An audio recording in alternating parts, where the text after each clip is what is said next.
Good evening, viewers. Bala o year Arv. This is LTV1, your community television programme. I'm your presenter for this evening. I'm Dennis Quinlan. I hope you enjoyed tonight's programme. I now hand you over to Pat O'Connell for the news and sports. Welcome to this week's news, information and sports desk. I just received news today that Santa Claus will be arriving in Macroom on Friday, December the 8th, and he will be above at the Arts and Crafts exhibition which is being held in the Town Hall in Macroom. And we've also been informed that on the following 2 days, the 9th and 10th of December, he will be down in Castle Street, where he's been for the last 3 or 4 years, in Santa and Wonderland. And he will be there on those 2 days from 12 noon until 6 p.m. Now anybody and the little boys and girls that want to go and see him, you can book by ringing 085 706 1410. That's 085 706 1410. Now before we went off the air last May, we visited some various sites that were being developed around the town of Macroom. This week we went back to have a look to see what's actually happening on these sites. Now, the first site we're visiting this week is here in Masseytown. It's the site of McInerney Homes, where a big residential development is taking place. I have with me this week the Town Clerk of Macroom Town Council, that's Kevin Curran, who has overseen a lot of the planning that's going around the town at the moment. Kevin, you're quite welcome to our programme. Thanks very much, Pat. As I said behind me, McInerney Homes, you might give us some details of what's actually happening here on this site. I suppose, Pat, this is the biggest and the best if you want anyway. It's a 200-unit residential development. There's houses there from 2 bedrooms, 3 bedrooms, 4 bedrooms, so it is a real mixed community if you want anyway. And I suppose this is a prime example of the building boom that's hitting Macroom at the moment. Between this and a number of other sites, we have the guts of 400 houses under construction or about to undergo construction in town here at the moment. And it's an unmerciful change for a town like Macroom. Our last census there in April showed a jump of over 20% in population in the previous 4 years, which is the largest single percentage increase for any town in County Cork. So there's a lot happening, an awful lot of people coming into town. Now, Kevin, as I said, being involved in the local authority, I presume there's some affordable and some social housing as well involved in this development. No, there certainly is. I mean, under the Planning Development Act 2000, we're entitled to get up to 20% of new housing developments like this for both social and affordable housing. So as part of the scheme that you see here behind us, there certainly will be both social and affordable houses provided for the people of Macroom. I mean, I suppose even just looking at it here, just behind the estate there now is our own Fairfield Drive housing estate, which has proven to be a very successful one in fairness. And we hope to be adding to that both for social and affordable housing, and we're actually talking with the builder at the moment as to how that's going to pan out and work out. But certainly there will be houses here that people can afford, and also for people that can't afford them under the social housing scheme as well. And Kevin, looking at the building behind us, I presume that there'll be some houses occupied in this fairly shortly, will there? I actually met with the builder on Friday. We were just going through a few bits and pieces, and they intend to have keys given out before Christmas. Now, I'm not sure if people will be eating the turkey here on Christmas Day, but certainly there will be houses formally handed over and that by Christmas. I mean, they had an open weekend here now yesterday and the day before, and the show houses are here for people to see, and in fairness, I took a walk around myself. They're looking quite well. Right, that's the first site we're visiting. We'll move on, and we'll bring more from our next site. Now we're here at the Fair Green in Macroom, which is the Cockmass site. The last time we were here, we were actually looking at a greenfield site in this area. We're back here today with some new development, commercial development that are taking place. And Kevin, another question for you now. What do you think this development will do to benefit Macroom? Well, I suppose there's two things, Pat. I suppose, firstly, there's an almighty investment in Macroom by with this new DIY home store behind us and a food store just over my shoulder as well. And that's a fierce vote of confidence, I think, in both the town of Macroom and the Muskerry region in general. As I said earlier, we've had a very substantial population increase, so I suppose that's to back up that. But without a doubt, what it will do for the town and what's here is that it is a new commercial area, but it's an expansion of the existing one. And I suppose 3 years ago, when the town council put together its current town development plan, we said we didn't want to stagnate, we wanted to grow. And by growing, we could attract new people, new business into town. We have a frightening leak of purchasing power out of the town. Our own figures were that between 50 and 60% of the purchasing power in the town, what people actually have inside in their pockets, was leaving town. They were going west to Killarney, they were going east to the likes of Ballincollig and Cork. That's a frightening leak of money out of this town. By having more businesses inside here, by having more choice for people, it'll pull a bit of that money back into town, and it will hold it here. And not only the new business is benefiting, but I mean, more there for everybody if you want at the end of the day. And what we're hoping is by creating that rising tide, that all boats will be lifted inside in town. So basically, we're saying that people come in shopping in these new developments, they're going to stroll away up the town and do a bit more shopping up there. Without a doubt. And that by making people make their choice for stay, they're going to come to Macroom for their shopping, not go to Killarney or not go to Ballincollig. I mean, that has to spread around. So I mean, there is no doubt that if we could even attract back half of what's leaving the town at the moment, that would make an awful difference to the whole town in general. And what's another point about it too, Kevin, is that we're not talking about is that the new employment that's going to bring into the town of Macroom. Without a doubt. I mean, these sort of service and retail industries that we see behind it, they're very employment heavy. Now, we've had shocks in the past. I mean, Delta only out the road, 200 jobs, they're gone in the last month or so. The big growth area in employment in Ireland at the moment is in these services industries. The likes of these here, I mean, there'll be hundreds of people working here in the not too distant. There's people working here already, but there'll be hundreds more jobs created here, and that's got to be positive for the area, without a doubt. So overall, Kevin was saying is that it's a good positive picture for the town of Macroom. I think it's positive, and like as I said, Pat, it's a major vote of confidence in both Macroom and the entire Muskerry area to see things like this happening. Very good. The last time we were here in the Fair Green, behind me was the site of Neville's Bakery. It was actually standing the last time we were here with our cameras. Today you can see a complete new change, where there's a new building going up behind us. You can see the steelworks. Kevin, this is a massive structure here behind us. Can you just tell us what's going in here? It certainly is. This is another big one, Pat. I suppose you could say that steelwork behind there is a rising phoenix like out of the ashes of what was the former Neville's Bakery. A big loss to the town when it went, but I certainly think that what we have here is going to more than replace it. What you have, I suppose, I'd call it a mixed development. There's quite a large retail area going inside there, which will be anchored by a major tenant. And in order to create a bit of life there at night as well, there's also 20 apartments going in there as well. So you have daytime work, nighttime rest and play if you want. And I suppose the idea of kind of integrating everything together, I think it'll be a very good example of it here as well.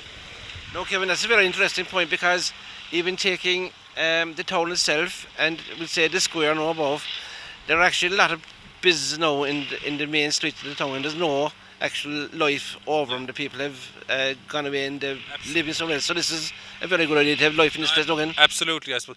Cork City Council have piloted a project for a number of years. They call it Living Over the Shop, in particular in areas like North Main Street.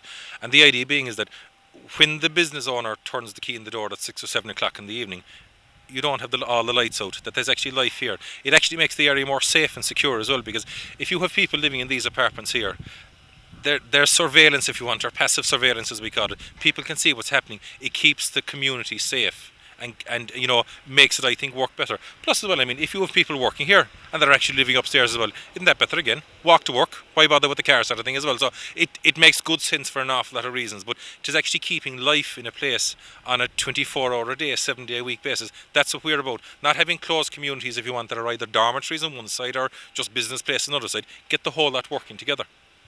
No, Kevin, we're actually in the town council car park at the moment, and the development going on this year it's supposed to nearly become the new town centre, we can say in one sense, but I presume there will be a lot of development work done in the car park itself, you know what is Absolutely, Pat. I suppose I wouldn't say it's the new town centre. I'd prefer to say myself it's an extension of the existing town centre, because obviously we've a thriving town already.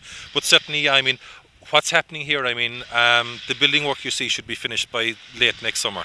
We're certainly looking at how we're going to work with and complement what's happening here in our own land here in the car park, and equally the bus station behind us here as well. I mean, I certainly hope, and it's certainly something we're aiming for, that we will see a lot of new activity here as well, both upgrading what's here and improving the facility as well for people too. So I go back to that rising tide. I think it'll rise this boat here as well. Kevin, thanks very much for talking today, and thank us for giving us all the information regarding the developments in Macroom. And just a final comment here. I think you're here around 3 years, is that way?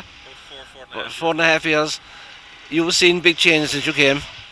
An awful lot of changes. I mean, that's the only way you could describe it. I mean, I certainly think the town has transformed. But I mean, in fairness, a lot of people have put a lot of work into it, and I think there's a lot of pats in the back. I think deserved by people. But at the end of it, look around. I mean, it's certainly worth it. I mean, to see, life, business, new people coming to town. It is all good at the end of it. Thank you. That's Kevin Curran, Town Clerk and Macroom Town Council. Thanks, Kevin.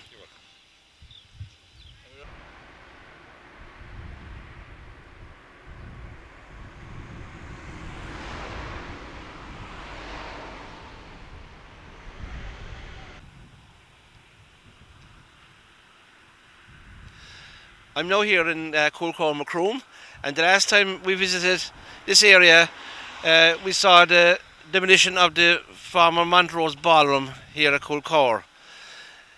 We are now looking at a new modern car showrooms, which will belong to Kelleher's Ford in Macroom, who are one of the oldest car dealers in Macroom. They will be leaving their site in Cox Street, where they've been for many years, and moving out to this modern car showrooms here in Coolcore and Macroom. We'd also like to show you an overall shot of Macroom town and the developments that we've just seen, and you can see them in an overall picture of the town which is take place now. How I long to remember those bright days of yore, which sweetly with joy I beguiled. The friends who frequented my old cabin floor, and comrades I loved when a child. How I longed for to roam by Mount Massey's green groves, or poach by the light of the moon. That spot of my birth, there's no equal on earth, Mount Massey, the flower of Macroom. So friends, come with me, for 'tis there you will see the apples and cherries in bloom. And as you I'll invite, where I first saw the light, in Mount Massey, the flower of Macroom.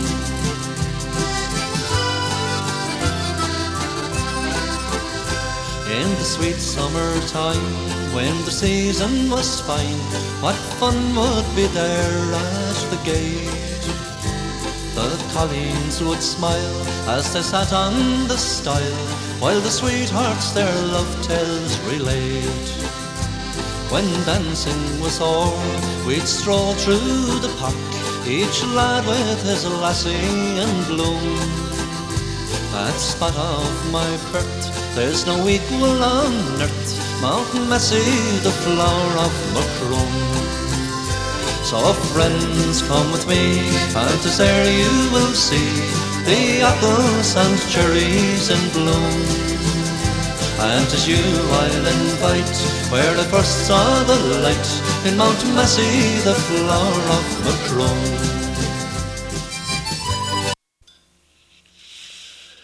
The annual general meeting of the Macroom Plum Association took place recently in Coolcore House.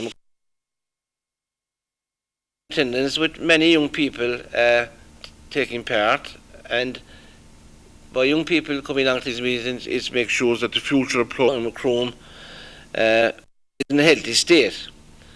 The Macroom Plum match will take place in January of 2007, and at the moment the association are looking for suitable lands to hold their annual plum match, and we will bring you more details of that nearer the date.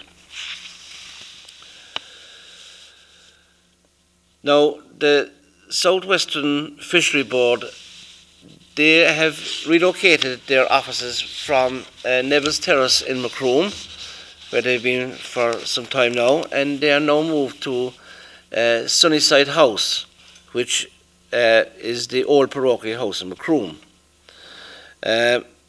which is situated up outside the courthouse.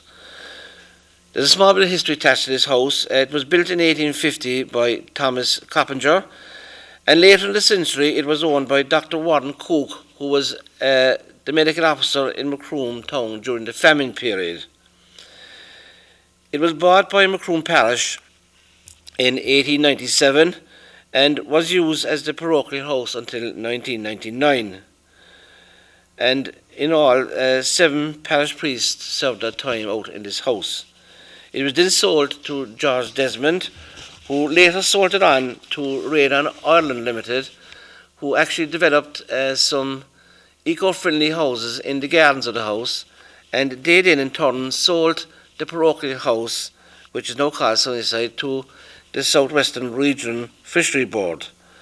And seeing that it's now in public ownership, it will be maintained as part of the heritage of Macroom Town. The official opening took place recently, and it was performed by John Brown, Minister for State at the Department of Communications, Marine and Natural Resources. Next Monday night, we told you already in our programme last week that the West Cork Leader Group are holding an information meeting in the Castle Hotel. I caught up with Joe O'Leary, who is a member of the West Cork Leader Board, and he gave us some details about this seminar and also about a meeting that was held in Skibbereen last Thursday night. I with me here today, Joe O'Leary, who's a board member of the West Cork Leader Group. And last week in our programme we informed you that there was going to be a seminar in the Castle Hotel on the next Monday night regarding volunteering. But Joe, before we go on to that, I'm aware there was a meeting held in Skibbereen last Thursday night regarding the whole setup of the new leader programme, which will be coming into place in 2 years' time, isn't it? No, next year, yeah. 07. So you were at the meeting, were you? And you I might was, give us a yeah. small bit of information. What happened there? I suppose this was a public meeting which Minister Eamon O'Keefe attended, and at the moment now here in the Lee Valley area and generally most of West Cork area, we don't have a social inclusion programme. It exists behind in the Gaeltacht in Gaeltacht Musgrave at the moment, all right, but that's because of its own Gaeltacht entity. It has that. But the general area of West Cork doesn't have that. But the Minister wants to roll that out to all of the country, and he has dedicated the leader area, I suppose, as being the vehicle which to roll that out. Okay, yeah. With. At the moment, it exists in one area of West Cork, in Bantry and Beara, and it's called Bantry Partnership Group, or they have some other name now, the West Cork Partnership Group. Yeah. And how long have they been existing, Joe? About 80 years. Right. And have they been involved with the cohesion funds? They have, yeah. Okay. And that's the only place as such outside of the Gaeltacht in the West Cork area where that exists. And they handle they cover about 8,000 people, right. You know, and that's the other 92% of the population of West Cork isn't covered by that process at the moment. So, but can I ask you a question, Joe? Would it be, say, for example, would it be some organisation in Macroom could apply for cohesion funds? Oh yes, yeah. Right. Next year now, and there should be kind of like probably outreach offices in Macroom, Dunmanway, and all the regional towns. I would say that it would be something maybe like a bit like South Dock, you know. There's ones in each towns, but it's that structure has all yet to be defined, really. Okay. So the problem with the meeting last was that. Oh yes. 2 groups, is it? Yeah, there was 2 groups. West Cork. 12 months ago, I suppose we could go back, but we'll go back 12 months ago first. And the Minister said that he'd like to see a merger between West Cork Community Partnership and West Cork Leader Co-op coming together. And that way you bring the talents of both groups. West Cork Leader go all the way from Castletown Bear to Mushra to Carrigaline. It's like a triangle of an area, really. And they covered that Bantry and Beara Peninsula with leader programme anyway, and Bantry and Beara have this community partnership rolling out the social inclusion there and covering about 8,000 people. The Minister would see an ideal situation of the merger between the 2 groups, bringing experiences from both groups around the one table. A new board structure would be set up, and that way hopefully things will go forward. But the Bantry group feel that that the West Cork area is too big and it should be divided in two, and they have been suggesting coming over nearly as far as Skibbereen and cutting a line up here, maybe towards Inchigeelagh or somewhere like that. I wouldn't know the explicit where their final line is like, but they're trying to redefine a whole new area, which I suppose West Cork Leaders, like, is running with about 15 years, and we weren't in the Lee Valley, weren't involved in it, only with the last 10 years. Yeah, but originally, Joe, going back to that, when the leader program did start, the Lee Valley did put in a submission in every parish around the Lee Valley area. Yeah, involved in that, haven't they? That's right, yeah. But I suppose the first leader program went on just in West Cork, and it was, once that started in Lee Valley, woke up and said, gee, we don't have a leader program. And from there on, you were involved in that process yourself, and the Enterprise Board as well, and he employed Ryan Howard at the time as I suppose advisor and put together a whole submission really to the department, and I was involved in it myself, and as were all the parishes around the whole Macroom area and in the Lee Valley itself. It was very inclusive. There was a lot of action and activity went on there, a lot of research done in all the parishes, statistics gathered, and various hard homework really. There was a lot of fine Sundays went with pen and paper work. And when the delegates met with the department at him, they were told that the area was too small, and the Lee Valley had a lot of people in it even back then. Correct, yeah. And to join up with some leader group, which they did. They eventually joined with West Cork Leader Co-op, and it has remained that way. And we're kind of looking at the same scenario, really, that the Bentley situation should... Yes, we are really. They're trying to reinvent the wheel again, and I can't see how the rules could have changed in the interim, but fair enough. I mean, in their own group, they have worked hard for what they have done, and as any community do, and all credit due to them, but that's something that hopefully that will be resolved anyway. Hopefully, yeah.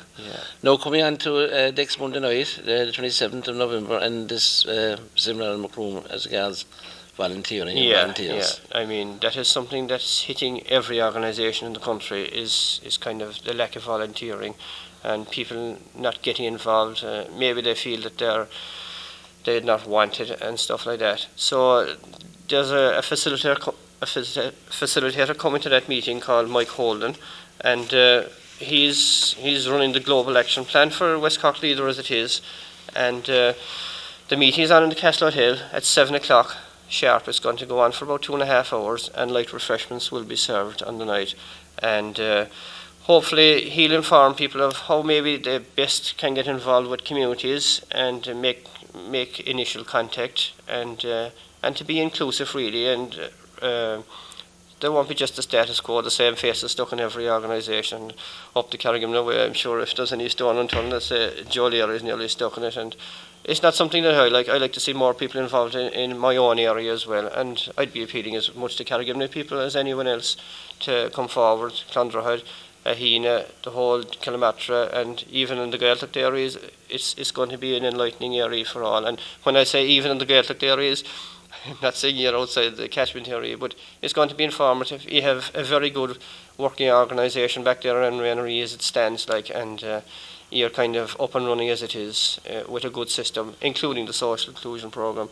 So I think maybe you're something we can learn from as well. But next Monday night in the Castle Hill at 7 o'clock, and Mike Holden will be there, Ian Dempsey from West Cork Leader, and there'll be a few other speakers speaking for a few minutes, including myself for about 5 minutes, I think. So we're basically asking people in the community that would like to get involved in come along and find out. Correct, and maybe this is coming at a good time with all the shift in population around the country. People might be like to know where to touch base. So maybe this is as good a starting point as any. And the important thing as well would be it's for all ages. The GA itself is a fantastic organisation for taking youngsters to teams and training all these dark, wet nights. There's a lot of activity out there already.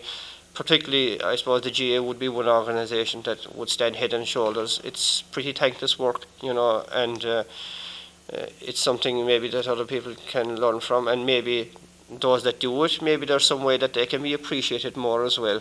Yeah. So I think Mike Holden will be able to inform people a bit more about Because maybe Joe- just to fine-tune volunteering. You know yourself, and I know myself from being involved in lots of organisations around the place, that it's the same faces on the It all the is. time. I just able to go, and it's about time maybe that Well, it's people great. had to And, look up and and get involved. yeah. Maybe new people get involved. Yeah, and I mean, like, everything helps. Even if there's only make a cup of tea at something, everything helps. Even LTV itself, I'm sure would love to see more people coming on board. There's loads of talent out there, especially with everyone nearly accessing their own video camera now. Yeah. So it's a good thing, like, Yeah. and hopefully we can build loads of Yeah. good, strong But organisations anyway, out of as I this. say, it is Monday night at 7 o'clock in the That's Castle right, Hotel. Pat, yeah. And thanks very much for the opportunity to and- speak to you and on thanks- both of those And thanks to topics. you, Joe. Not Thanks at for all, coming my tonight. pleasure. Thank you. Now, the Macroom Community Leisure Centre in the Castle Grounds is now opened, and they have a new gym up and running with facilities and programmes to suit all levels of events. It is really a wonderful amenity, and it should be used by all people of the Macroom area and the Macroom district. And anybody that's interested in keeping fit, if you contact Carol at 026 43508, that's Carol down below in the Community Sports Complex, 026 43508, and we hope maybe to go along sometime in the near future and do an interview down there and see what exactly is available to the public. Clown Road Annual Bazaar will be held in Clown Road Hall on the first Sunday of December. That's December the 3rd. As usual, every year, this is a very successful bazaar, and we will bring you more details of the bazaar nearer the date. Now, following several months of fundraising by the community of Kilmurray for the Emma Harrington Memorial Fund, a cheque of €78,470 was presented recently to Dr. David Coleman of Our Lady's Hospital for Sick Children, and also a cheque for €1,388 was presented to Ronald MacDonald House. This is a service which provides home away from home facilities for families of children attending Crumlin Hospital. So the total fund that was handed over or was raised came to €79,858.44, and we would just like to congratulate everybody who was involved in this marvellous fundraising event. A note here from Kilmichael Fogra saying that they held their AGM recently, and Teresa Buckley was elected as chairperson. The secretary is Michelle O'Riordan, and the treasurer is Joe Kelleher. They also inform us that the club meets on Friday nights between 7:30 and 9 p.m. at the Trelton Meeting Centre. Now, as you all know, the Coshley, which is in its third year of publication, will be out again in early December, and Donny O'Mahony will now talk to Mairead McSweeney, who is the editor of the Coshley, about what this year's issue is all about. Dis Mariev Dr. Estukte, Winterboo Scree, Tamidin sa, I kaint le Mare Maxime. Agus mar Ekenchiv, Tamid I Shomre Riverkte. Tan Soos de and Skornuk le Riveri. Avare is fadder of V2 a ging Hellevish, ta falte rot. Good, good. Tan to goffe ging in ish agus Kahmid laut let, maar jou er een tjenskunum. Geen tjenskunum vin ish vi gut le tamel. Wel, tamid a gwael de Coshley a Coramacarish dum noligsa. De vi ciawn de gablin an nosin ish agus Sean trio ciawn. Agus noi bin an li very outlook le fael ga kai hish ac in an ocht Coshley gaharehe at ha fekest again. Ha sigum. Nou, had hier niet jakrati vi gut connection en korrelation. Wel, togen sé an kydame. Dúsbare bíon feic mí tír an blian atá imethe uing agus bínaring fécant cad a hiiseach sa cheantar leling na mína agsúla agus na rudaí táachtacha dan lom féin is dócha fiúcha amach.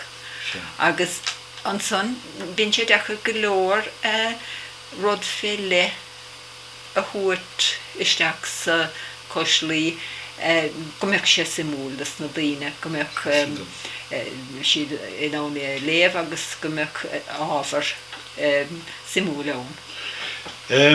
I suppose you'd call it the Christmas number of Coislí. Well, the Coislí, I suppose, is the Christmas. It is. Yes. It is. We try to do a review of the year, and then to make it a little bit more interesting, we look back 50 years and we look back 20 years. We're lucky in Musgrave to have all photographs from 50 years ago. They're the Dinastinine collection, of course. Yes. And then Sean began taking photographs 20 years ago. Yes. So we have quite a collection of those available as well. And people love all photographs. Oh yes, indeed. I think the written word is only secondary, really, That's to right. the photographs. Yes, they remind us of our youth when we had... More hair. That's correct, yes. That's right. And fewer wrinkles. That's right. And our own teeth and whatever. But at what stage are you at now? Oh, it's about to go to print. Please God, now within the next 24 hours it's going to go to print. Yes. And then we hope to have it available on sale by the 1st of December. So that... Now you were able to do a lot of that work on the computer. Well, an awful lot of the written work has Yes. to be done on the computer. We pick up the information we had in the Lee Valley Outlook during the year. Then we get emails in of material from other people, and it's a case of editing that then. I know. What will it look like? Well, we'll give you a little preview. That's the cover. There are very many photographs in each side of the book. There are about 14 photographs taken from different areas throughout the Lee Valley. Now, this year we're focusing very much on pantomime and musicals in the Lee Valley, because there's a great tradition of stage productions in our area, and many of them go back 50 years. We have back to Kilnamatra, where they did the Mikado in the 40s. We have Coachford Panto, and right up to our present day ones in Macroom, where Kennedy pantomime has moved to Macroom, and you know, the history comes right through. Now, of course, there's a lot of sport. We have a lot of this year as well. We speak a lot about the hunt in the area. Oh yes. Bollig, and then the harriers in the area, and of course Macroom hunt. Yes. Then and I suppose bowling gets its... bowling it does, and this was a great year for bowling as well in the area. And then of course the wind that shakes the barley. Oh yes, of comes course, into it. Yes, indeed. You know, and we have the beautiful places. And here we have some more our lady footballers who really did us proud during the year. Yes, indeed. And some of the beautiful places throughout, you know, the Gaira, ploughing, and of course De La Salle then, and their great victory. Now, when will you be launching it, do you think? We hope to have it launched in the next week or so, but it will be available in shops, we hope, from the 1st of December. I see. And what area does it cover, the usual area, Ballincollig to the...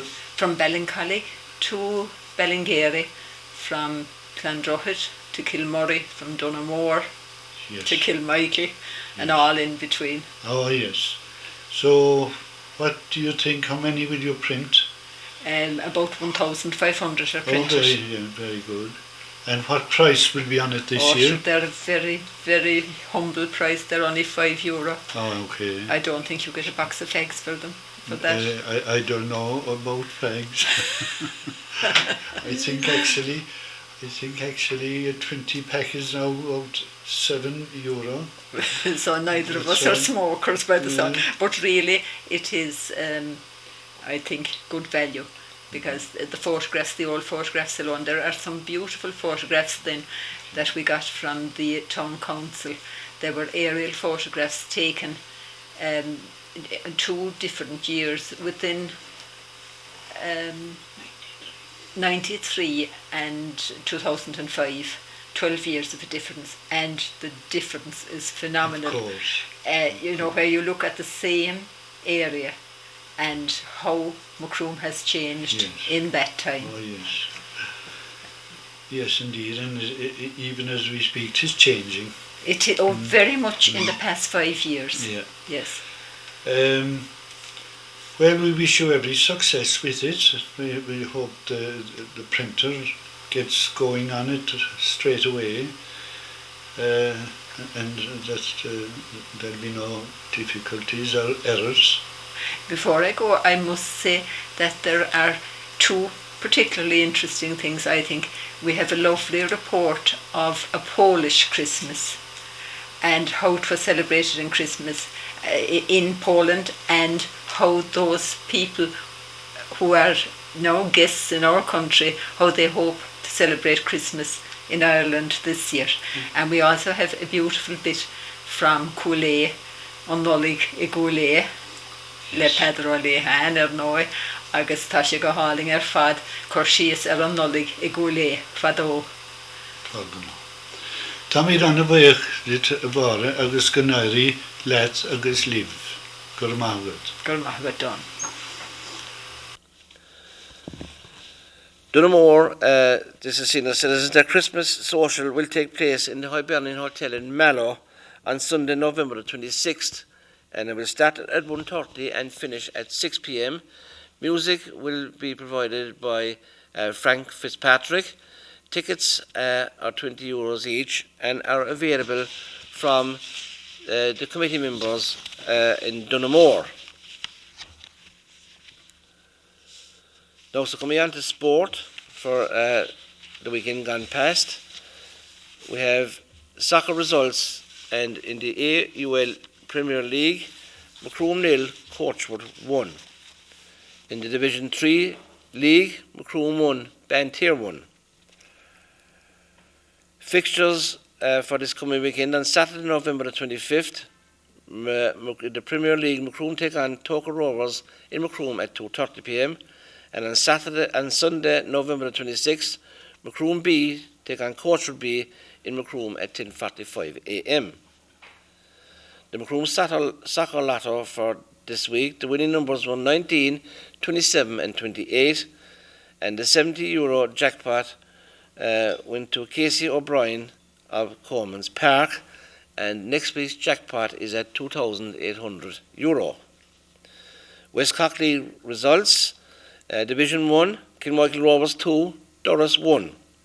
And fixtures for the coming Sunday, November the 26th, in the Premier Division, Bunratty United take on Leaside at 2:30 p.m. In the Division 1 League, Crookstone take on Clonakilty Town at 11 a.m. and Kilmichael Rovers take on Clonakilty AFC at 11 a.m. Division 2 League, Drumreed Dynamos take on Rosscarbery FC at 2:30 p.m. and Ceylon take on Baltimore FC at 2:30 p.m. GAA results from last weekend. In the Junior A Football Championship final, which was played under terrible conditions at Parky Ring, Adrigole defeated Grinna on a score of Adrigole 5 points, Grinna 3 points. We were there with our cameras, and we now bring you some highlights of this game. Kinney, not Tom Kinney, but Johnny Russell, and Johnny Russell is fouled. What a game, Jim, in terms of excitement. Fantastic game, great endeavour from both teams. The goal, as you say, hanging on by the skin there, teeth. Gwinnett throwing everything into attack, trying to get their scores back. And it's Raymond Dorgan has it. Is it gone out over the line? It's a line ball to the men of Gwinnett.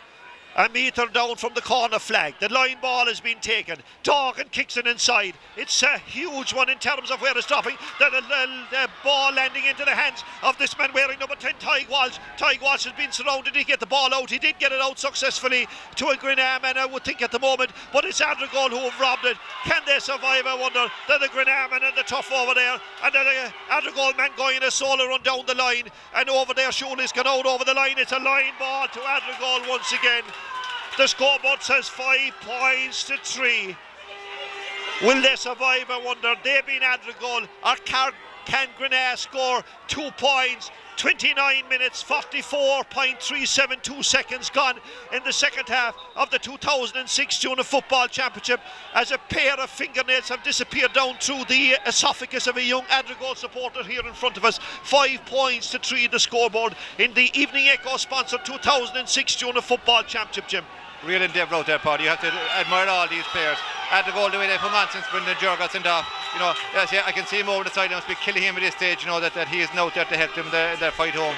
He did his bit in the first half with those superb scores he got.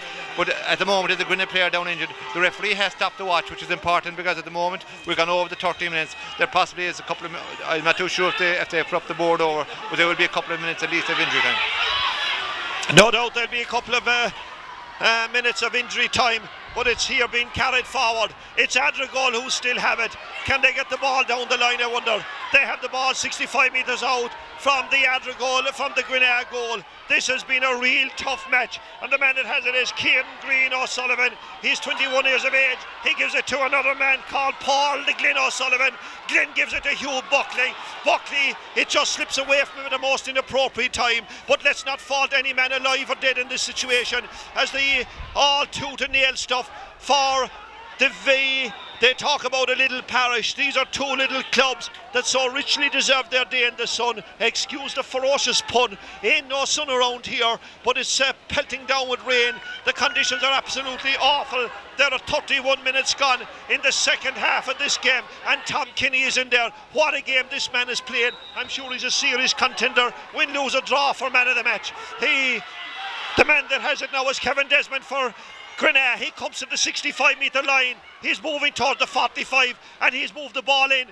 Can they get it out? No, they've got it over there. Shane Joe Sullivan has it, and Shane Joe is fouled. Is the referee now going to throw it in between a player from either side? A yellow card has been shown to a Grenagh man.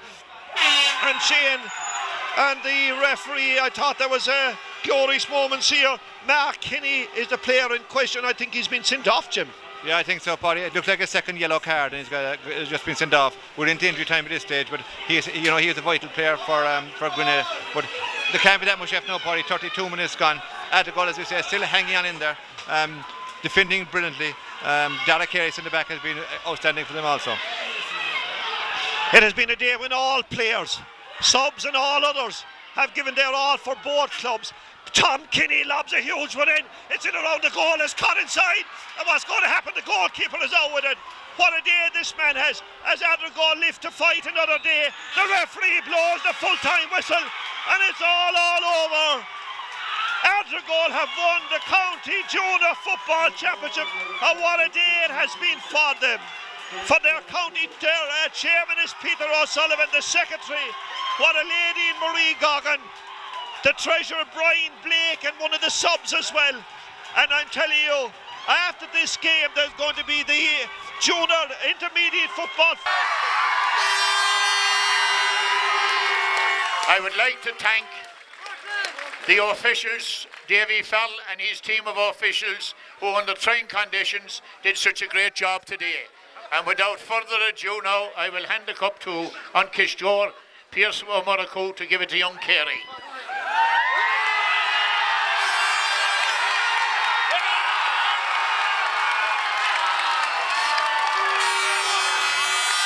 Nishtara.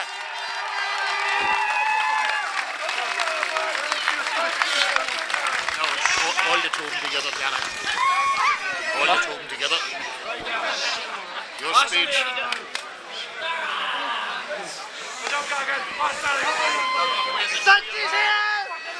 you want your speech, Dad? No. No, Diana. It's more an honour, Shaw. Dom. an current show hurt rascally or not, her carto vela kela. You leaned out, I can make fault to more. Let's an current show and up to the inner goal!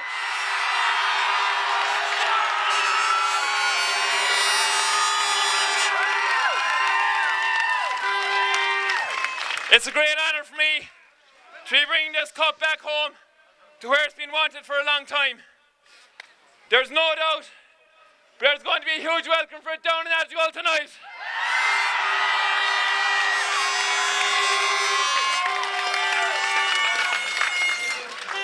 I have a lot of people to thank.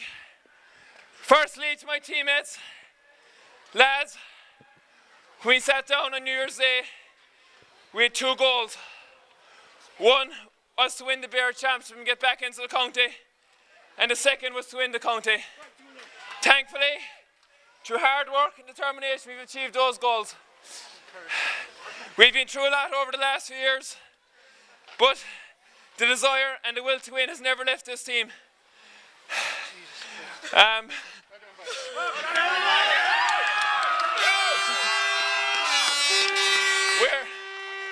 We're a lucky bunch of lads to have the privilege of bringing this cup back to Adrigal tonight. It's our 3rd final in 5 years, and we're in the toughest grades of football in the county.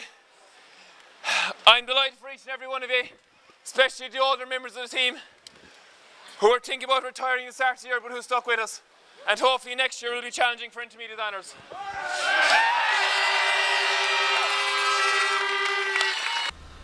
Also, at Parker Ring last Sunday, the Intermediate Football Championship final took place, and this was a replay between Ballingeary and Castletown Bear. And this was a great result for Ballingeary, capturing their first county title. The score was Ballingeary 5 points, Castletown Bear 4 points. And you can see from the score on both these matches that it was a very, as I mentioned, hard game and hard for forwards to score under the atrocious conditions. We were along with our cameras again, and we now bring some highlights of Ballingeary's win. There's no out over the line, and this is a situation that is absolutely unwatchable and unbearable. We're talking about the 2006 Intermediate Football Championship. 5 points to 4 Ballingeary lead, but it's Castletown Bear. They deserve a day in the sun. So too do Ballingeary, and it's with Andrew O'Sullivan. He gives it inside, and the kick is coming in, and what a block down by Bale Gehrig from the mid-court division, the barony of Muskerry. And is the ref going to blow it up, I wonder? It's out over the line, and the line ball. The ref is looking at his watch. He ain't blowing any whistle yet, and I'm not too sure what's happening now. I'll tell you, it appears to be a line ball to Castletown Bear, 64 metres out from their goal. And the line ball, is he allowing it to continue, I wonder? It would appear that he is. The game continues 33 minutes into the second half here, and it's Ballingeary who lead by a point. I was going to say by a point. They lead by a point. The score line is 5 points to 4. Will Ballingeary hold out, or can Castletown Bear conjure up that ever so needed equaliser? And we check in a second the line play with an injury, by the way. Now the line ball is to be taken. I'll bring it to you as we see it happening here in the Intermediate Football Championship final of 2006. And it's Castletown Bear have a free, surely Raytor. And the free, will it be taken shot along? It's 44 metres out, it's taken shot, and still Castletown Bear have possession, 4 metres in from the sideline. The ball is over there. Sean O'Regan has it. He's moving forward, and O'Regan is driving in search of that elusive score. The ball is being gathered by Ballingeary, and Ballingeary tried to work it out, but they've given the ball away once again. I don't say that in any cynical or sarcastic fashion. Nobody is to be faulted. They're the free out of Ballingeary, and it looks like that they will survive, Jim Nolan. Yeah, it looks like it. That defending there has been absolutely superb. Maybe Castletown Bear might have been better off to let one or two of those balls in long and try and win a free inside. At the moment now there's a small bit of a hand-back stuff over. They're going well into injury time, Party. We're 4 minutes into injury time. There must be very little left in now, say, at this stage. And what? There's a stay. Is it what? I'm not too sure what's happening. Oh, by the way, there's a scrap going on here at the moment. If you're into family shows, a scrap going on when you're trailing by a point or winning by a point. Eamon O'Keefe, the Minister for Dodgy Place Names and all of that, gave a grant of 950,000 to the people of Ballingeary last Thursday, and they responded by being a point up in the County Intermediate Football Championship final of 2006 with 4 minutes of ordinary time, 4 minutes of injury time left. And I think this game will resume with a free out to Ballingeary. The referee is the man in charge of this one. Niall Barrett is the seasoned official. Will Ballingeary survive? Will it be their day, or will somehow from somewhere a Bear or a Castletown Bear equaliser arrive from somewhere? The chairman of the Ballingeary club will talk about chairmen, secretaries, treasurers and PROs. It's got out over the line, is it? It's a line ball to Cast, and he's still playing on. 35 minutes gone. If there's a goal going in for Castletown Bear, it will take the Minister for... is it not a free? No, there's still the ball is with Castletown Bear, and they're playing a lovely ball across the goal here. This is a last chance saloon for Castletown Bear, and the ball is with one of their players in search of that equalising score. Is there a foul or a free? And the ball is with a Ballingeary man, back to a Castletown Bear man. It was picked off the ground, but it matters nothing. Castletown Bear have an opportunity for that search for that equalising score. Padder Concannon has it, and Ballingeary would look like fighting in Sivey another day. It's all over. It's all over, and Ballingeary have won the County Intermediate Football Championship, Jim, in the most dramatic and the most trying of circumstances. Yeah, and I think indeed I am delighted to congratulate Ballingeary and Padder Concannon on a great display here today, and also the lads from Castletown Bear. It was I suppose the survival of the fittest in the end, but you gave two great displays over 2 great days of football.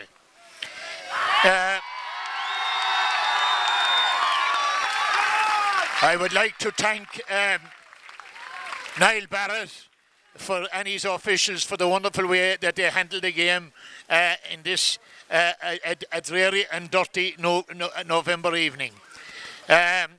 We have here this, incidentally, this cup is in memory of John Lack O'Sullivan from Adrigole, a young man that passed away 4 years ago and possibly would have been playing here today with his beloved club Adrigole. And I'll ask his father and mother, who are here with me, to present this cup to Padder on this unique occasion. And I know that the lads from Ballingeary will appreciate that, and I know that there's a great friendship between the lads from Beara and the men from the Gaeltacht. And without further ado, I would ask Mr. O'Sullivan now to hand the cup, and Mary, his wife, to Padder. Padder, there we are.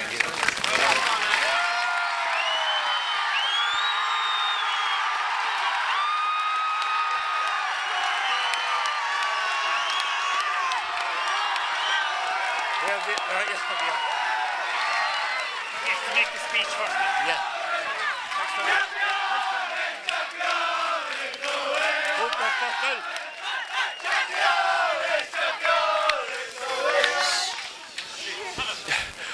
Ardouche.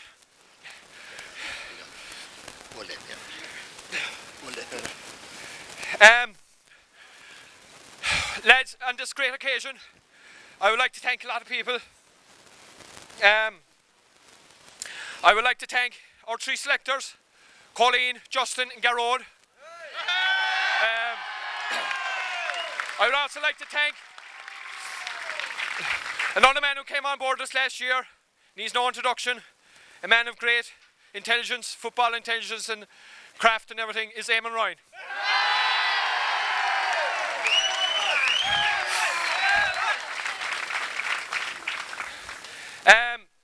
I would like to thank our sponsors.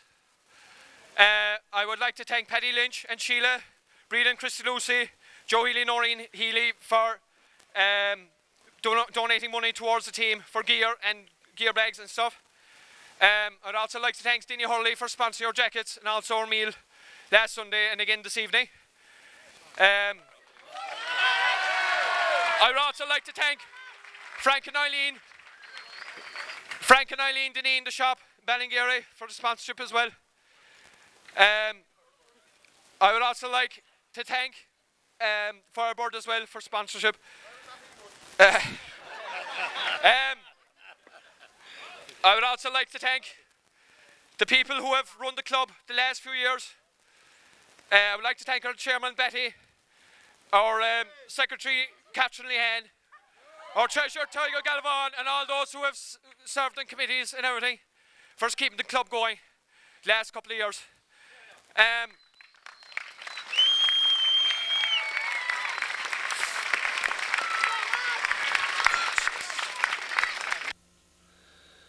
Now in the Premier Minor Football Championship played last Sunday as well, in Courtroad, Macroom 5 points, Bishopstown 5 points. In the Minor A Football Championship, this is county final, Airog won 3, Mitchelstown 0-5. In the Minor B Football Championship final, Kilmurray 3-9, St Mary's 0-11. So as you can see from those results, it was a very good weekend for teams from the Musgrave region. Ballingeary winning the Intermediate Football Championship, Grinnell unfortunately being beaten in the Junior A Football Final, Macroom drawing with Bishopstown, Airog winning the Minor A Football Championship Final, and Kilmurray winning the B Football Championship Final, and also Ballincollig have qualified for the final of the Premier Minor Football Championship. Fixtures next weekend in Midcock, the Junior B Football Championship Final between Ballinlora and Kilmichael will take place in the Castle Grounds Macroom on Sunday next at 2 p.m. That's all I have for you this week. If you need anything announced or if you want any event covered, would you please contact me, Pat O'Connell, LTV Macroom, telephone number 087 266 2192. Thank you. Thank you, Pat. And Dunn will now give us the news from the Bury Gap Theatre and Cinema. Well, good evening once again and welcome. And before I give you the listings this week, we're going to have a chat with a personality in the locality. You'll remember last week we spoke with Jim Murray, and we had a wonderful concert here on Saturday night with Jim and Seamus Begley. So now today I'm going to talk to another celebrity from the locality, from Ballinagry actually, Peggy Lynch. How are you, Peggy? Nice to have you here. Thank you very much, Anne. So I suppose if we were talking about Peggy, we couldn't forget that she was the soloist in The Wind That Shakes the Barley. And I'm sure a lot of you would like to know all about how that started and how she got to be the main star singing in this movie. So will you tell us a bit about that now, Peggy?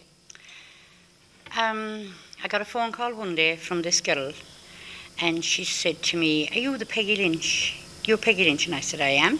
And she said, she introduced herself, but I actually didn't know what she said because, no, I wasn't that interested. And she said, "We're doing auditions in Ballyvourna for a film, and I was told that you sing." And I thought, yeah, I do, yeah. And I said, "Who told you about me?" And she said, Maura McSweeney, or Maureen McSweeney, I don't know which of the two of them now. And then I said, "Oh yeah, well, I got sort of interested in when I heard, someone I knew." Someone was recommending you. Well, yes, and I said, they said that they'd like to audition me. So I went back to Ballyvourna. I didn't know what it entailed. I mean, I'd never been to an audition, but I knew what competition was like. So I went back to Ballyvourna, to the Abbey, and there was I could see all those singers around the place, and they. You were sizing up the competition. Well, I was. In other words. Yes, I was. And they asked me to sing, and I said, "What kind of a song do you want?" So she said, "Anything, preferably in Shannos, you say." And I sang "My Mary in the Banks of the Lee." And she said, "Would you mind if we recorded you singing it?" So she had a kind of a camcorder thing, and she did. And I didn't know any more, and she said, "Fine, we'll be in contact." And next week, they rang again to see would I go to the Abbey again. And I went back, and this time I met Ken Loach, and he was asking me about, then he told me the name of the film, The Wind That Shakes the Barley, and he said, "Did you ever hear that song?" And I said, excuse me. Well, I said I heard of it, but I wouldn't know it. And like they went on again, and he asked me to sing, and I can't remember now what I sang this time, and didn't tell me any more, and it went on and on and on, and he asked me to go into Cork, into the quality hotels, to meet the other actors, and at this stage I thought, am I singing the Wind That Shakes the Valley, or haven't I? Yeah. So anyway, he said, of course you are. He said, I thought they made it clear to you that when I heard your voice, he said, that's the voice. That's what he wanted. That's what I want.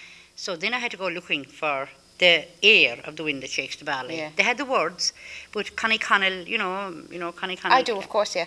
Connie, we met another evening, Connie and myself and a few more, and Connie had an idea of it, but he hadn't the words, he hadn't the right air, so eventually Eilish So you had words, oh, and yes. you had no melody at this point? No. And I rang around an awful lot of people that I know, and no, they didn't know it. But Eilish Cronin, Eilish Toomey, I suppose she's now, Eilish Toomey Berengere, she got the air for me. And it took me weeks. It is one of the hardest songs I ever had to learn. Very, very hard to remember.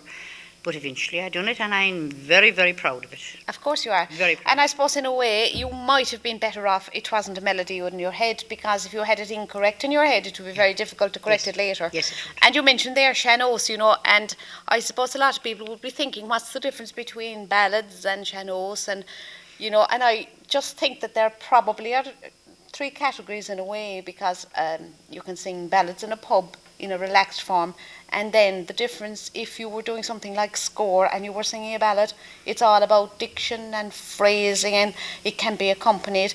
And then sean-nós is actually different again, isn't it? Sean-nós is generally unaccompanied, isn't it? Sean-nós there's ornamentation in sean-nós, and you either have it or you don't. Yes. I know people can be trained to put ornamentation into their voice, but if it's natural, it's real. You either have it or you don't, I think, anyway. And that to me is sean-nós. Yeah, and generally then it tells a story as well. Yes, but you sing in a certain way. A certain way, yeah. And it is, of course, delivering yes, it is. a message. Well, of course, not alone had you, or you do have a singing career, but of course you had the honour of being mayor in Ballinagree last year.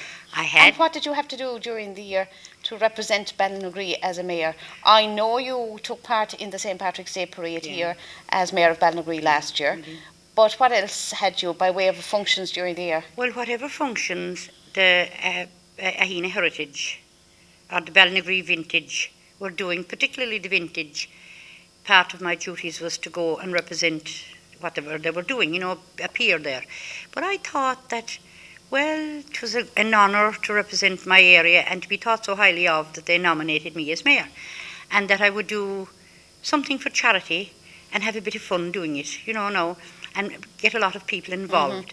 So we did. We had a mayor's ball, and we raised around 2.6 or 2.7 or something for Marymount. And we did lots of little things, and I went, and anywhere I was asked to go, I went and wore my chain. And then at the end, I had a children's children's concert, because my grandniece was home from England and she danced in the World Championships in Belfast in March. So it's a family steeped in I suppose entertainment. So, yeah. So I had a couple of dancers. There was a young Borgine young man from Kilmichael, and I saw him in the World as well in Belfast. And Anya Ring, who is also world class.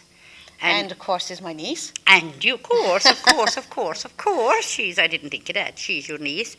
And we had loads of singers and musicians, absolutely beautiful talent by young people. The only problem, it rained. The only day in August that it actually rained. Oh yes, because we had such a wonderful summer. Beautiful. And can I ask you, were you actually the first mayor of Ballinagree ever? No, Patrick Sullivan, Carrigilla was the first mayor, but he didn't have a chain. I see. I was the first one with a chain. And how does the mayor become elected? I think the organisations... Is it just the organisations, or is it community organisations? No. The organisations, like John Casey usually vintage, he'd say, we were thinking of nominating such one, and the other organisations will say, Right, and, yeah, and it's just mutual agreement at yeah, the end of the mutual day. agreement. Yeah. Oh, yeah. But you really enjoyed it. Oh my God, I had a ball. You had a great I time. loved it. Yeah, and I know you want to tell the viewers now about your successor, Mary McSweeney, yes. because that ball is coming up as well. Yeah, Mary's mayor this year, and she's enjoying every bit of it. And the ball this year will be on next Friday night. And where is this in happening? Ballinone, the lawn again, of course. We very will go good. outside it. And Jordanahoo Village is playing. And it's, you can wear fancy dress, or you can wear what we call posh or ball dress, or you can come whatever way you like. Casual, but like, it would be nice to dress up. Not necessarily in fancy dress, but wear a long skirt and a blouse and just dress up, make a night of it. Well, will this be a sort of a session, or will there be a dance, or will there be food, or what? Oh, there'll be plenty finger food, lovely finger food, always. Yes. And there's a raffle at the moment now with all sponsor prizes. And the proceeds of that are going to Motor Neuron. And on the night, the raffle will be, they're like sheets, and all the names and phone numbers on, and they'll be just cut. There'll be no more blue ticket with this colour, and that waste time. We've learned, you see, we've learned. I know. And on the night, then, that raffle will be drawn as well, and there's an auction. And the auction usually is great fun. There'll be bales of straw, silage and haylage, whatever that is, and everything. There'll be all sorts of things. And how many people would you be expecting at this now? Oh, there'll be hundreds there. Would there really? Packed, absolutely packed last year. Jam-packed, I really mean jam-packed. And are tickets for sale, or do you just arrive on the night? Oh, you turn up in the night. There'll be tickets there when you turn up in the night. Right. It's up to you to buy or not to buy. Well, it sounds like something But shouldn't miss. it's pushing up to Christmas, and it's a great night. It A really night of is. festivity. Oh, yeah. It's a great So we're going to get back to the music for a minute again now, Peggy, and I know that there is a CD launch coming up. Oh, yes. So tell us all about that. We made another CD, myself and Durham, last Saturday outside in Star Trek Studio in Knocknagree. And that will be launched on the 8th of December, the holiday night, in the Lana. And Peter Lane will play.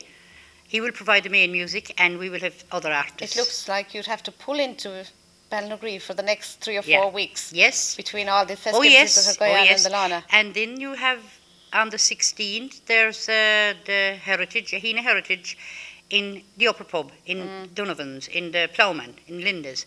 And that's a screert. A Christmas screert, and that's usually very popular. Yes, storytelling and singing and all the rest of it.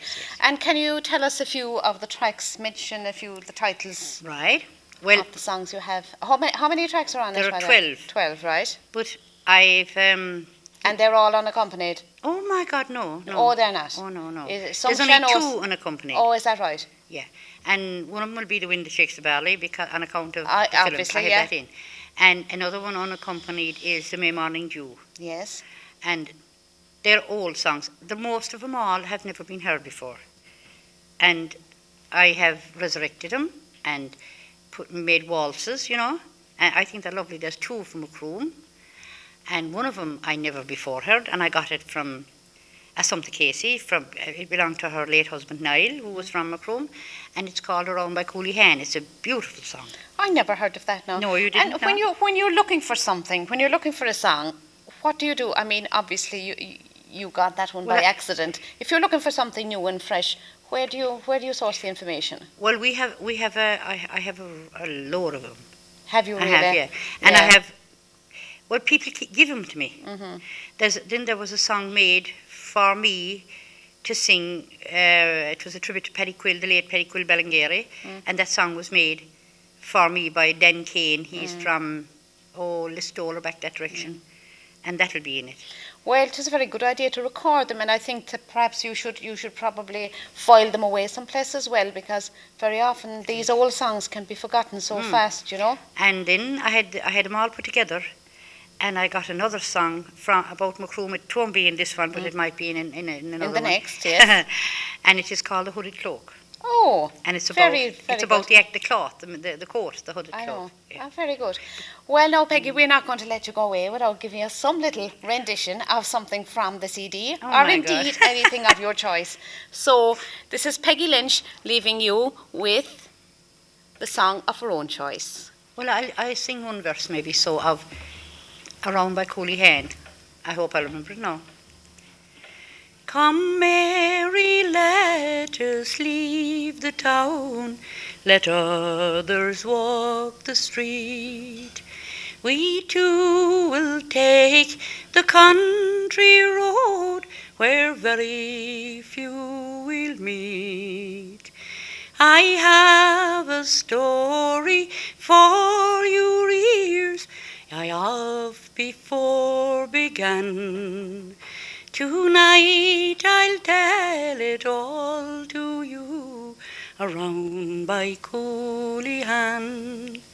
Very good. That was lovely. I like that one myself. Thanks very much, Peggy. Thank you, Anne. Hello again, and here is your entertainment listings for the coming few weeks. And at our cinema here at Brary Gap on Friday the 24th and Saturday the 25th and Wednesday the 29th, Thursday the 30th of November at 8:30 p.m, Step Up. And the Brary Gap in association with Ceylon Film Society present on Monday the 4th of December at 8:30 p.m, District 13. And at our theatre, Thursday the 23rd of November at 8 p.m, Des Bishop, all sold out. Sunday the 3rd of November, Ceylon Haven Annual Gala Christmas Spectacular with Brendan Grace, also sold out. Tickets are now on sale for our Christmas pantomime Aladdin, commencing on Thursday the 14th. And the dates are Thursday 14th to Monday the 18th at 8 p.m, with 2 matinees on Saturday the 16th and Sunday the 17th. Now, Unit Cultura have asked me to tell you about their programme, and on the 24th of November they have their dawn at 8:30 p.m. And on the 30th they have a world premiere contemporary dance with Fergus O'Crahoor and Renoch Neil. And on Tuesday the 1st, Micheál O'Rourke and Stravinsky Quartet, and that's in association with Music Network. And at the Victoria Hotel, a treat in store, a musical cabaret and theatrical night with local performers, and this is supporting African and local charities. That's at the Lee Valley Hotel on Wednesday the 29th and Thursday the 30th of November at 8:30 p.m, and tickets are available from Evelyn McSweeney, Middle Square. Macroom Library have a bit of information for you. Food, one of the essentials of life, is the subject of a documentary film to be screened in Macroom Library in partnership with Macroom and District Environmental Group this Friday, the 24th of November at 6 p.m. It offers an in-depth investigation into genetically engineered foods and the possible impacts of this new technology, and would be of interest to any producer of food or anyone who takes an interest in what they eat and what they feed their families. It runs for 70 minutes, and all are welcome to this free event. And also at Macroom Library, we have the annual Primary Schools Quiz, Wednesday the 29th of November at Macegan College from 3:45 to 5 p.m. And last year's winners were Kilmorey Primary School, St. Coleman's Macroom were runners-up, and Roisin in 3rd place. If there is any information you'd like me to announce to the public, please hand it in here to Brary Gap and Dunn, and I will be happy to announce it for you. And now we are going over to the Lee Valley Hotel to have a chat with those involved in the musical cabaret and theatrical night. Now, as I was telling you about earlier, the musical cabaret and theatrical night at the Lee Valley Hotel on Wednesday the 29th and Thursday the 30th of November at 8:30 p.m. And just to remind you once again that the tickets are available from Evelyn McSweeney, Middle Square. Now, to find out a little bit more about this, we're here in the Lee Valley Hotel where the rehearsals are going on at the moment, and we're speaking to Brendan O'Brien, who is involved in the production. How are you doing, Brendan? Hello, Anne. Fine, yeah, now, working hard. How did all this come about, anyway, to begin with? Well, I'll tell you, Anne, I think a whole lot of us who had been involved in some of the musicals in the past thought that we'd like to do something, but nothing as grand as a musical and nothing as exerting as a musical, if you like, at this stage. So we decided that we might just have a sort of something between a concert and a cabaret and a draw from the musicals as well as attempting some new stuff like maybe a bit of jazz or a bit of blues, that kind of thing. And this just grew as a germ of an idea. We sent out some posters and we've got a terrific response. And I'm sure there's a great social element to all of this, knowing the people involved. Yeah, well, that's good fun, but of course we're not all as young as we were the last time we put on a musical, those of us who set about organising it. But having said that, we've got loads of new blood in. That's what I was just going to say. There's a lot of faces that we're not familiar with on the stage. Yes, there are some new people and new voices, and it's great to hear and to see them. So I think it'll be a very nice show. Now, it's not just entirely music, so you might tell the viewers a little bit about those that are behind all of this, the organisers or the producers, or what you like to call the team. Yeah, I suppose I'd have to say that there were four of us initially, and Buckley, Kevin O'Brien, my brother Kevin, Mary Fitzgerald and myself, and we just got together one morning and had a chat about it and decided, look, let's go for this. So the evening itself will be divided into two sections. The first part of it will have three excerpts from plays. Essentially, there'll be a full act from each of three plays, and I think that'll be pretty good. That'll run for about 40 minutes altogether. Then there'll be an interval, and we go straight into the music, which will run for, a lot of the night. But hopefully then, when it's all over, we'll have a good old sing-song in the old-fashioned way here. Well, I'm sure there's a lot of the melodies I'm listening to there now in the background. There would be, I think most of the audience will be joining in. I mean, there's definitely a fabulous night of music in store, and I know, well knowing Mary's work, that the other side of it, the drama side of it, will be absolutely superb as well. Yes, I haven't seen a lot of that. I'm involved in one of those plays, and I think it's pretty good. Bit of a job learning the lines, I have to say, at this stage, but yeah, we're working away at it. And then is doing the music, and Buckley. And is doing the music, yeah. And it's fabulous, really. And we have the energy. I can see the energy she puts into and the enthusiasm. Yeah, amazing, really. And her selection of music, I have to say, is outstanding. Yeah, well, she's a very capable person. When she gets her mind down to something, she really does a good job. Yeah. And what about your backing then?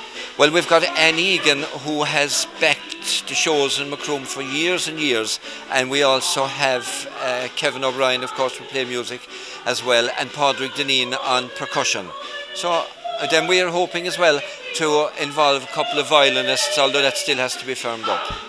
So I think it'll be pretty good, yeah. I think it sounds like it's going to be a fantastic entertainment for 2 nights here at Victoria Hotel, and I'm just going to remind you once again, Wednesday the 29th and Thursday the 30th of November at 8:30 p.m. and tickets are available at Everly McSweeney's Middle Square. Don't miss it, a night to remember.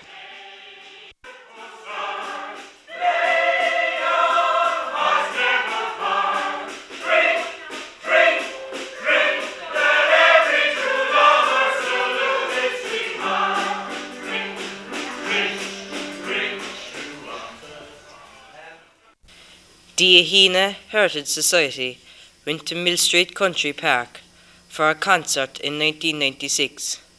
We bring you excerpts from their performance now. Now, I didn't get the name of the song for our next singer, who is Con O'Rourke, but perhaps, Con, it is beautiful, Mary O, I don't know, but both of us to welcome Con O'Rourke, please. Thank you, Con.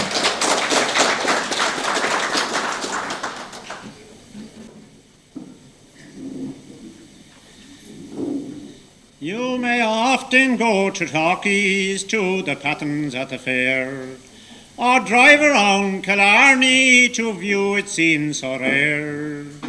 But if you're in a sporting mood, I'll tell you what to do. Take a trip one day in August to the hills of Crinaloo. From that historic mountain, 'tis plainly you will see the groves of Old Duhallow and far off Knocknagree. Mill Street town of high renown enchants you as you view, and tall majestic Mushra from the hills of Crinaloo. From there each silver streamlet flows down by hill and dale, ambitiously competing with the beauties of the vale, and Eden's own replica and Clara's purple hue, and the lofty crest on the eagle's nest on the hills of Crinaloo. Oh, I'll ne'er forget as we set out one August morning fair. We started out a shooting in the cold and balmy air. I'll ne'er forget the dogs in set as the sun burst into view, and the fog to clear from the atmosphere on the hills of Crinaloo. With guns held at the ready, it's onward we'd go, and any dog that dared to rush we quickly did approve. But hark, there goes a grouse cock, and as he rose he crew, to give warning to his brothers as across the slopes he flew. Bang loudly came one falling piece, and quickly came the sound of the pack that had arisen and were wildly overground. Although 12 birds were in that pack, they all came down but 2. I'm sure it was a record on the hills of Crinaloo. It was many a weary grouse cock before us fell the day. We shot him down in old Gloucown, not Beg and Inchimay, Glounathon and Abbey's Cross, Carricannon and Castleview, and with weary abreast our steps retraced back home to Crinaloo. We've a famed athlete of labour, a marksman quick and sure, the jumping record holder, Dan Healy from the Roo. At Madison Square Gardens he proved what he could do, to bring honour to old Ireland and the hills of Crinaloo. Now some of our gallant sportsmen are far, far, far away. Oh, some are in Australia and more in the USA. Although far away, we hope someday 'neath those skies of Erie blue, with dog and gun to share the fun on the hills of Crinaloo.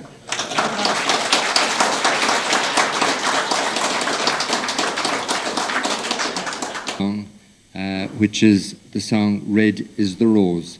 Now, ladies and gentlemen, to sing this song, we have Mary O'Regan, please. File to Mary. Thank you, Mary.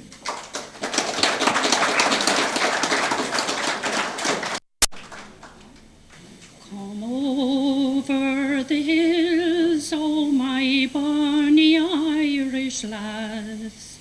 Come over the hills to your darling. You choose the road, love, and I will make a vow that I'll be in Scotland before you. Red is the rose that in yonder garden grows, and fair is the lily of the valley. Clear is the water that flows from the vine. Sure my love is fairer than any. 'Twas down by Killarney's green vales I did stray. The moon and the stars they were shining. The moon it shone fair on her head of golden hair, that she vowed she'd be my love forever. Red is the rose that in yonder garden grows, and fair is the lily of the valley. Clear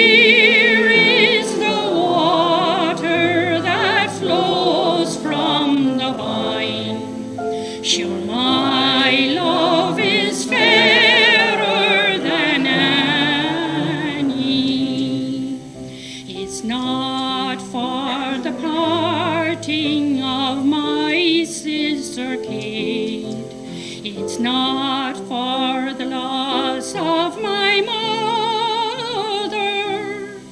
It's all for the loss of my bonny Irish lass, that my heart is breaking forever. Red is the rose that in yonder garden grows, and fair is the lily of the valley.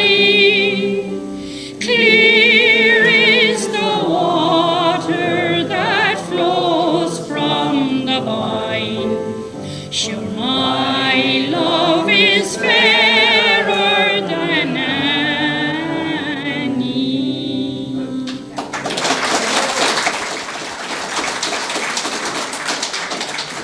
Lovely song. Now, the next song takes us back again to the Lorna Valley, and it takes us back to, now, we're not sure whether it is Honest Katie or Lovely Katie, but she was from Liscahan, and being from there, Dan the Master took a shine to her. And whether he thought she was honest or lovely at the end of the day, we don't know. But however, this is a really nice song, and there's no better to sing it, because I love to hear his voice, is Jack Cotter, please. Thank you, Jack.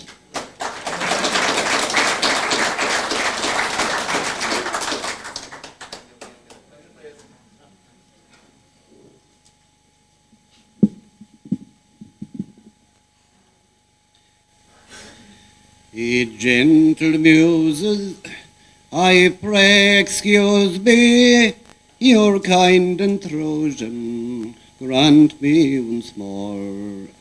I'll praise the maiden, most sweet engaging, she's the only Venus that I adore.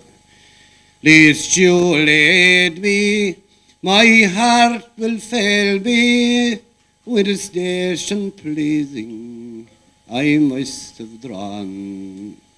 For still I'm eager, my heart to praise her, she's lovely Katie from Liscahan. One frosty morning, while paddling northwards round Mill Street borders, I'd chanced to meet my darling Phoenix, you know, young Katie, and she coming early along the street. Her blue eyes beaming and airs pervading, her conversation was mild and calm. In every future, the pride of nature, she's lovely Katie from Liscahan. One morning early, when home retreating down on the haystack, I chanced to see. For I being curious, my heart was breaking, and this lovely fair one should wink at me. For I'd rather either than the flocks of leather, our cattle grazing in O'Donnell's lawn. For it's on the hay bench that I'd be seated with lovely Katie from Liscahan. If you saw Katie dressed out so neatly, with pleasant features along the street, she seems the mildest, enticing creature, most seamiest gamester you e'er could meet. Her golden hairlocks in ringlets waving hung down her waist, on fine figure drawn. and my heart is aching for to be leaving that lovely fair one from Liscahan. And farewell, dear Katie, we must be parting, for the breeze of Claddagh blow piercingly. It checks me briefly and bids me stay with those lovely maidens from Musgrave. But once again, when the roads are dreary, I'll wander back to Fairdershan in speculation that I'll see young Katie, that blooming fair one from Liscahan.